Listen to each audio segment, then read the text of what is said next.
Alors d'abord, je n'ai pas à m'exprimer sur l'état de santé de la personne qui est hospitalisée en SSR.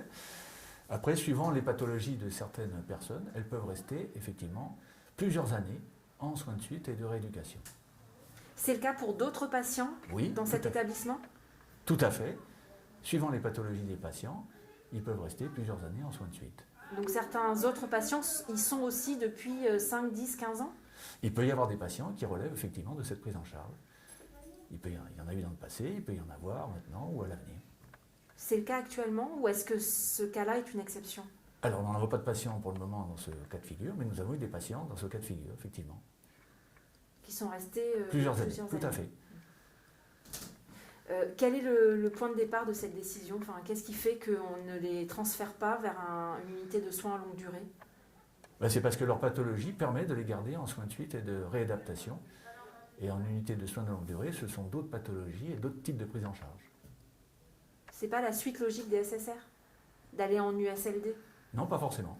Alors expliquez-nous justement, ce qui est important, c'est que ce que vous dites en fait, c'est que c'est une décision avant tout médicale, c'est ça? Tout à fait, oui, c'est une prise en charge médicalement justifiée donc par l'équipe médicale et par les vérifications de la pathologie de la personne hospitalisée. Qu'est-ce qui justifie son séjour en soins de suite et de réadaptation pour une durée très longue, effectivement.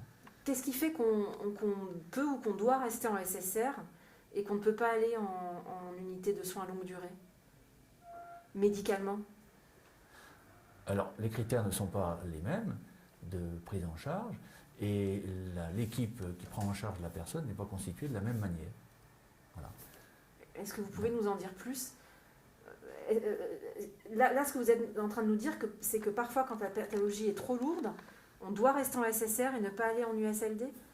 Voilà, après, oui, ça dépend de la pathologie dont relève la personne. Si c'est justifié, effectivement, s'il y a une prise en charge de la personne qui est justifiée médicalement d'une prise en charge de soins de suite, elle n'est pas la même qu'une unité de soins de longue durée. Et de toute façon, nous n'avons pas d'unité de soins de longue durée dans la vallée pour des prises en charge relevant d'une unité de soins de longue durée. Mais dans ce cas-là, il faut demander une dérogation pour pouvoir rester en SSR parce qu'il y a des patients à qui on dit maintenant il faut partir. Alors, en tout cas, dans ce qui concerne le cas présent, le séjour est médicalement justifié. Voilà. Sans demande de dérogation nécessaire? Non. Parce que ça pose un problème de prise en charge financière aussi. Il y a une différence dans la prise en charge financière entre les SSR et les USLD. Mais oui, c'est une prise en charge distincte. Et encore une fois, liée à la pathologie de la personne. Il n'y a pas de... On ne met pas une personne dans un service ou dans un autre en fonction des places ou pas de place ou des critères subjectifs. C'est lié à des prises en charge justifiées médicalement. Voilà. Et que je n'ai pas ni à connaître ni à exposer, si je les connaissais, s'agissant, encore une fois, de prises en charge relevant du secret médical. Est-ce que vous avez eu une demande de la famille vous demandant de la maintenir en SSR? Absolument pas. Aucune pression de qui que ce soit n'est faite à l'établissement pour hospitaliser ou maintenir une personne dans tel ou tel service. Les admissions et les maintiens en hospitalisation sont faites en fonction de l'état de santé des personnes qui sont dans les services. Est-ce qu'actuellement, il vous manque des places où certaines personnes auraient besoin d'être en SSR et ne le peuvent pas, faute de place dans ce service? Non, absolument pas.